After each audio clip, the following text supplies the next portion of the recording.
வணக்கம் ஃப்ரெண்ட்ஸ். இப்போ நம்ம வந்து இந்த கிராம உதவியாளர் வேலை சம்மந்தமா ஏற்கனவே நோட்டிஃபிகேஷன்லாம் வெளியிட்டு நிறைய பேர் அப்ளை பண்ணிட்டு இருந்தாங்க. ஸோ மறுபடியும் வந்து அத ரிவோக் பண்ணிவிட்டு மறுபடியும் அப்ளை பண்ணுறதுக்கு டைம் கொடுத்தாங்க. ஏஜ் ரிலாக்சேஷன் கொடுத்து. ஸோ எப்படியா இருந்தாலும் இந்த மந்த் நவம்பர் க்குள்ள வந்து அந்த கிராம உதவியாளர் வேலைக்கு உண்டான இன்டர்வியூ வந்து வச்சுருவாங்க. சரிங்களா? ஸோ அந்த இன்டர்வியூவில் நம்ம வந்து என்னென்ன தகவல் தெரிஞ்சுக்கலாம் அப்படிங்கிற விஷயத்த இந்த வீடியோவில் பார்க்கலாம். ஏற்கனவே வந்து ஊரக வளர்ச்சித் துறையில் ஆல்ரெடி அலுவலக உதவியாளர், ரெக்கார்டு கிளர்க், பதிவுரை எழுத்தர், ஊராட்சி செயலர் போன்ற பணியிடங்களுக்கெல்லாம் வந்து நம்ம நிறைய போட்டிருக்கோம். இன்டர்வியூக்கு எப்படி படிக்கணும், என்னென்ன படிக்கணும் அப்படிங்கிற விஷயத்தெல்லாம் நம்ம போட்டிருக்கிறோம். இது வரைக்கும் இந்த சேனலில் பார்க்காதவங்க மற்ற வீடியோஸ்லாம் பாருங்கள். பார்த்துட்டு பிடிச்சிருந்தா லைக் பண்ணுங்கள், கமெண்ட் பண்ணுங்கள், ஷேர் பண்ணுங்கள். புதுசாக பார்க்குறவங்க இருந்தாங்கன்னா இந்த வீடியோ லைக் பண்ணி பிடிச்சிருந்ததுன்னா சப்ஸ்கிரைப் பண்ணுங்கள். சரிங்களா? இப்போ நம்ம வீடியோக்குள்ளே போகலாம். ஸோ மாவட்ட நிர்வாகத்தில் வந்து ரொம்ப முக்கியமான ஒரு இது கேட்டிங்கன்னா, அது வந்து கிராம அளவு தான். கிராம நிர்வாக அலுவலகம் தான். ஸோ கிராம அமைப்பு தான் வந்து முக்கியமான ஒரு மாவட்டத்துக்கு பேஸ் அப்படிங்கிற மாரி இருக்குது. ஸோ அந்த நிர்வாகத்தை எப்படிலாம் பிரிச்சிருக்காங்க அப்படின்னா, ஒண்ணு மாவட்ட நிர்வாகம், அதுக்கடுத்து வருவாய் கோட்ட நிர்வாகம், அதுக்கடுத்து வருவாய் வட்டம், அந்த வட்ட நிர்வாகம் இருக்கும். அதுக்கடுத்து கிராமம் இருக்கும். சரிங்களா? இது வந்து நிர்வாக அமைப்பா பிரிச்சிருப்பாங்க.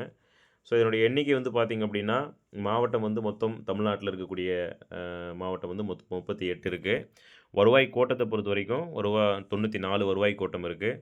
வருவாய் வட்டம் வந்து பார்த்திங்கன்னா 316 இருக்குது. சரிங்களா? அடுத்து வந்து சரகம் வந்து பார்த்திங்கன்னா ஃபிர்காஸ் இருக்கிறது 1207 இருக்குது. இதுமாதிரி கிராமம் வந்து பார்த்திங்க அப்படின்னா 17,653 கிராமங்கள் வந்து தமிழ்நாட்டில் இருக்குது. சரிங்களா? இது வந்து டேட்டாஸ். ஸோ நமக்கு வந்து மாவட்ட ஆட்சியர் தான் வந்து மாவட்டத்திற்கு உண்டான முதன்மையான அரசு அதிகாரி. ஸோ அவங்க தான் மாவட்ட ஆட்சியர், டிஸ்ட்ரிக்ட் கலெக்டர் இருப்பாங்க. ஸோ அதற்கடுத்து ரெவென்யூ டிபார்ட்மெண்ட்டை பொறுத்த வரைக்கும் மாவட்ட வருவாய் அலுவலர்னு சொல்லிட்டு அந்த மாவட்ட லெவலில் இருப்பாங்க.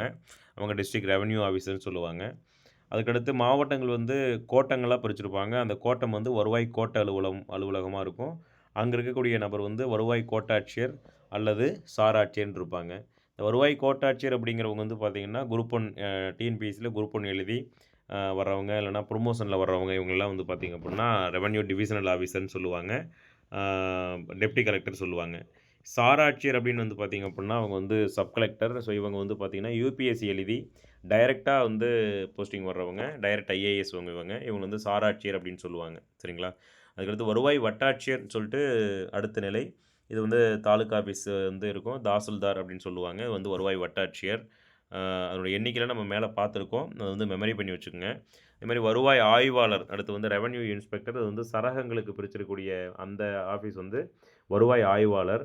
அதற்கடுத்து கிராம நிர்வாக அலுவலகம், அதில் வந்து கிராம நிர்வாக அலுவலர் இருப்பாங்க. ஸோ இது வந்து பார்த்திங்கன்னா, இதுதான் ரெவென்யூ டிபார்ட்மெண்ட்டுடைய பணிநிலை. கடைசியாக கிராம நிர்வாக அலுவலர் கீழ் வந்து இயங்கக்கூடிய கிராம உதவியாளர்கள் இருப்பாங்க. சரிங்களா? நம்ம வந்து கிராம உதவியாளருக்கு தான் நம்ம வந்து இன்டர்வியூக்கு ப்ரிப்பேர் பண்ணுறோம் அப்படிங்கிறதுனால, ஸோ இதை சார்ந்து இருக்கக்கூடிய சில கொஸ்டின்ஸ் எல்லாம் நம்ம பார்க்கலாம். நான் அடுத்தடுத்த வீடியோக்குள்ளே நான் அப்டேட் பண்ணுறேன்.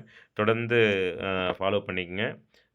இதில் வந்து என்னன்னா பசலி ஆண்டு அப்படின்னு சொல்லிட்டு வருவாய்த்துறையில் சொல்லுவாங்க. ஸோ பசலி ஆண்டு அப்படிங்கிறது இப்போ கரண்ட் 2025 ஜூலை 1லிருந்து ஜூன் 2026 ஜூன் 30 வரைக்கும் வந்து பார்த்திங்கன்னா 1435வது பசலி இப்போ நடந்துகிட்ருக்கு. சரிங்களா? வருவாய்த்துறையில் பசலை ஆண்டு. ஸோ வருவாய்த்துறை தினமாக வந்து எதை சொல்கிறாங்க அப்படின்னா, இந்த ஜூலை முதல் நாள் தான் பசலை ஆண்டின் தொடக்க நாள் தான் ஜூலை 1. அந்த ஜூலை 1 வந்து வருவாய்த்துறை தினமாக வைக்க சொல்லி அவங்க வந்து சங்கங்கள் சார்ந்தெல்லாம் கவர்மெண்ட்டுக்கு சொல்லிகிட்டு இருக்காங்க. அது வந்து ஜூலை 1 வந்து வருவாய்த்துறை தினமாக அறிவிக்க சொல்லி. சரிங்களா?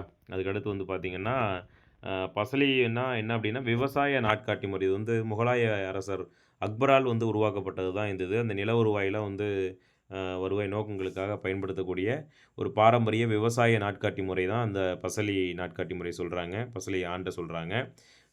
இதை உருவாக்குனது முகலாய அரசர் அக்பரால் உருவாக்கப்பட்டது. ஸோ பசலி ஆண்டை வந்து எப்படி கணக்கிறதுன்னு பார்த்தீங்க அப்படின்னா, இப்போ வந்து 2025 நடந்துகிட்ருக்கு. இந்த 2025ல் வந்து -519 போட்டோம் அப்படின்னா அதனுடைய பசலி ஆண்டு கிடைக்கும். ஸோ இப்போ வந்து நம்ம பசலி ஆண்டு 1435 சொல்லியிருக்கிறோமா, அப்போ 2025லேருந்து -590 மைனஸ் பண்ணோம்னா 1435ங்கிறது பசலை ஆண்டு. சரிங்களா? அதுக்கடுத்து கிராம உதவியாளர் பணி வந்து எப்போ கொண்டு வந்தாங்க அப்படின்னா, முன்னெல்லாம் தலையாரி, வெட்டி இந்த மாதிரி வந்து சில பேர்கள்லாம் இருந்துச்சு. இப்போதைக்கு வந்து அவங்க கிராம உதவியாளர் அப்படின்னு சொல்லிட்டு அழைக்கப்படுறாங்க. இவங்க வந்து 1995 ஜூலை 6ஆம் தேதி அரசாணை எண் 625 படி தான் கிராம உதவியாளர் பணியிடம் வந்து தமிழ்நாட்டில் தோற்றுவிக்கிறாங்க. ஒவ்வொரு வருவாய் கிராமத்திற்கும் ஒரு கிராம உதவியாளர் இருப்பாங்க. அவங்க வந்து கிராம நிர்வாக அலுவலருடைய கீழ் கிராம உதவியாளர் வந்து செயல்படுவாங்க. ஸோ இவங்களுடைய பணிகள்லாம் என்னன்னு பார்த்தீங்க அப்புட்ன்னா, அந்த கிராமத்தில இருக்கக்கூடிய நஞ்சை, புஞ்சை, புறம்போக்கு, நத்தம், வீடு, மனை அதனுடைய புள்ளி விவரங்கள்லாம் வந்து தெரிஞ்சு வச்சிருக்கணும். அந்த லோக்கல் பெர்சனா இருக்கணும் அந்த கிராம உதவியாளர். அப்புறம் கிராமத்தில் விளையக்கூடிய அந்த பயிர்களினுடைய விவரத்த வந்து தகவல் சொல்றதுக்கு, விஓவுக்கு தகவல் சொல்றது. ஸோ இதெல்லாம் வந்து பார்ப்பாங்க. பிறப்பு, இறப்பு, தற்கொலை, விபத்து, கொலை, கொள்ளை, கிராமத்தில் வசிப்போரின் தகவல்கள் கிராம நிர்வாக அலுவலருக்கு தேவைப்படும்போது தெரிவிக்கிறது. அதேமாரி முதியோர் ஓய்வூதியம், அ மு அதேமாரி சாதி சான்றிதழ், வருவாய் சான்றிதழ், வருவாய் இருப்பிட சான்றிதழ், வருமான சான்றிதழ், வாரிசு சான்றிதழ்லாம் வந்து வருவாய்த்துறை வந்து இப்போ குடுக்குறதுக்கு முன்னாடி அவங்கள வந்து உரியவர்களிடம் விசாரிக்கிறது. அப்புறம் கிராம ஆவணங்கள வந்து பாதுகாத்துக்கிறது. விளைநிலங்கள வந்து அளக்கும் பொழுது, அந்த ஒரு ஆக்கிரமிப்புகள அகற்றும் பொழுது, அது அந்த டைம்ல வந்து அவங்களுக்கு ஹெல்ப் பண்றது. அதிகாரிகளுக்கு வந்து ஹெல்ப் பண்றது. காவல்துறையினர் வந்து ஒரு கிராமத்துக்குள்ள நடந்த குற்ற செயல் சம்மந்தமா அவங்க வந்து குறித்து விசாரிச்சாங்க அப்புட்ன்னா, அந்த விசாரணைக்கு வந்து கிராம உதவியாளர் வந்து உதவியா இருக்கிறது. இதெல்லாம் வந்து பார்த்தீங்க அப்புட்ன்னா, கிராம உதவியாளரினுடைய பணிகள். ஆ இது இ இது போக நான் வந்து இன்னும் நெறையா அந்த கிராம உதவியாளர் சார்ந்து, கிராம நிர்வாகம் சார்ந்து, வருவாய்த்துறை சார்ந்து அடுத்தடுத்த வீடியோக்கள நான் அப்டேட் பண்றேன். வீடியோ புடிச்சிருந்தா லைக் பண்ணுங்க, கமெண்ட் பண்ணுங்க, ஷேர் பண்ணுங்க. தொடர்ந்து ஃபாலோ பண்ணுங்க. Thank you. அடுத்த வீடியோல நான் சந்திக்கிறேன். ஏதாவது உங்களுக்கு டவுட் இருந்துச்சு அப்புட்ன்னா, நீங்க கமெண்ட் செக்ஷன்ல கேளுங்க. நான் பதில் சொல்றேன். Thank you very much.